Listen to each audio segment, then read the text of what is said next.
Hi, how are you? Oh my goodness. Hi. Hi, it's nice to meet you. It's nice to meet you too. How are you? I am amazing. How are you? I'm really good, thank you. I am Anne Curtis, and I'm here on behalf of the Philippines. And Hi. well, first and foremost, I just wanted to congratulate you on your AMA win for Don't Start Now as Pop Rock Song of the Year. Congratulations. Thank you so much. Thank you. Thank you. It's a really special moment. I'm really, Yes, really grateful. as a fan, I'm so happy for you. And of course, congratulations on Future Nostalgia. It being such a massive hit worldwide. I absolutely loved it. And it kept a lot of people company during lockdown when it was released. How was it releasing an album during such a crazy time? Well, it was interesting, I never thought I'd ever have to put an album out at a time like this. And I think putting it out at this time just really made me learn so much about patience, made me adapt a lot quicker to my surroundings. I became quite good at like putting green screens up and trying to think about different Yeah. ways to do performances and stuff like that. But it was, interesting. It was a massive, massive learning curve, but one that I'm really grateful for. I wouldn't have changed it for the world. I'm just so happy you did. It gave us something to listen to, of course, during this crazy time. What was the inspiration or what's behind the title Future Nostalgia? Well, it was kind of like the amalgamation between two things. Obviously, it's like the nostalgia era, which is like where all my childhood influences come from, which is a lot to do with like my parents and the music that they listened to at home. And that was very much like Jamiroquai and Blondie and Prince and David Bowie and Yeah. all this stuff that I was so inspired by, but I only knew about them through my parents.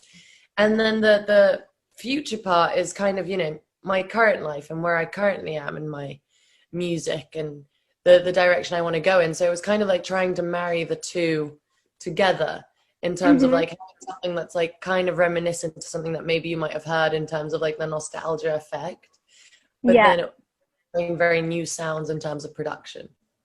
I definitely got that vibe. Like when you listen to your album, it's like a bunch of different genres, but still with your duo style and touch to it. I loved everything. But I will say that Boys Will Be Boys really stood out for me. And I just want to ask, like, what was the inspiration behind that? And was there a specific reason why you made it your last track on your album? Um, so the inspiration behind that was very much something that happened in my life, something that I felt like I needed to talk about. I feel like I talk about women's issues and women's equality a lot. And I felt like I needed to put something on the record that was kind of directly addressing that and maybe like the growing pains of what it's like to be a woman. The reason it's the last song on the track is because the first song on the track is Future Nostalgia, which is kind of this like false sense of confidence, very in your face, super sassy, claiming I'm like the female alpha. Yeah. It's all this like embodiment of an energy that I almost wish I had, and when I Mm-hmm. say it, Mm-hmm. that's how I feel. I feel like really empowered and I feel badass, and that's the energy that I want to convey. And then I felt like Boys Will Be Boys shows a completely other side of the spectrum in terms of Mm. feminism, and just shows maybe a little bit more of a vulnerable side at the same time, but it's kind of two different sides of the spectrum still at the same time. I feel like it shows solidarity and empowerment with other women that maybe listen to the song and feel exactly the same way. Mhm. But Mhm. it felt like it was important to have that parallel on the album, Yeah. and that's the last Mhm. song. I felt that. I really, really did.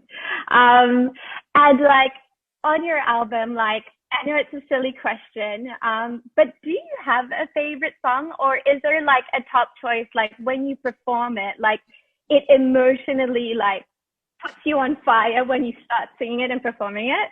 Um, I love, especially now with my live stream coming up.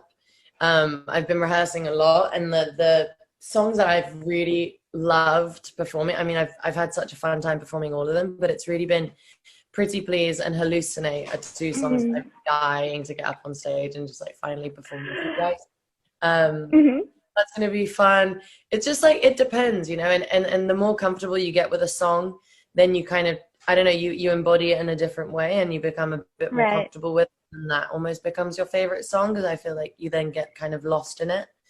Yeah. Um, but it depends. It's kind of hard to tell right now, but those are the two that I'm like really excited about. Mm-hmm. And something that was actually another exciting part about you is that you've had in the span of 2 weeks, two new releases, collaborations. Congratulations on Like, Fever and Prisoner. Um, and it's been so great this year to see you have so many different collaborations with amazing artists all over the globe. Will we be expecting any more surprise collaborations? um, maybe, maybe I'm working on putting out the deluxe version of my record for next year. Mm-hmm. So you might hear some unexpected Ooh. collaboration maybe that you haven't heard before. Very excited. And another surprise is Studio 2054. Everyone, including me, we're so excited. Of course, us as fans, we would have loved to see you go on tour. I was front row at your concert in Manila, singing along with you. Um, we're sad as fans that we won't be able to see you in person this year, but we are looking forward to Studio 2054. It's a virtual concert. What can we expect, like, from your outfits and concepts and music?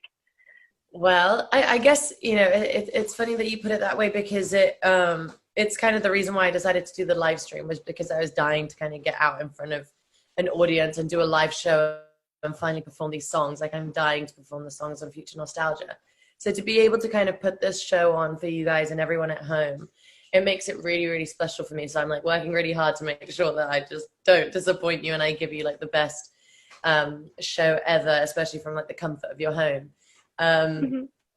but it's like a multi-dimensional show.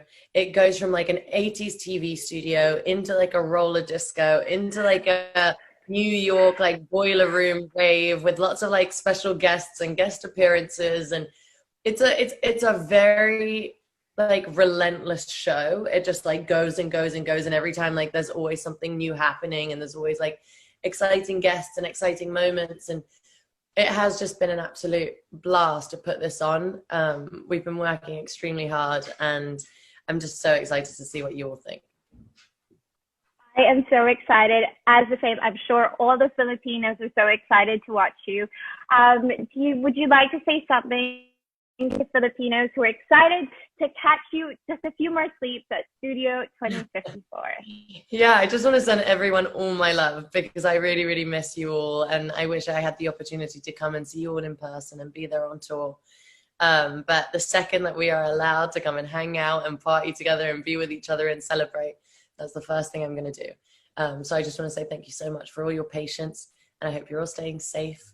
And I'll see you all very soon. Mwah. Thank you so much, Dua, and we hope to see you in Manila when everything is allowed again, when you can go on tour again. We will be waiting patiently, and until then, we will be levitating with you at Studio 2054. Thank you so much. I'll see you soon, my dear. Bye. Thank you.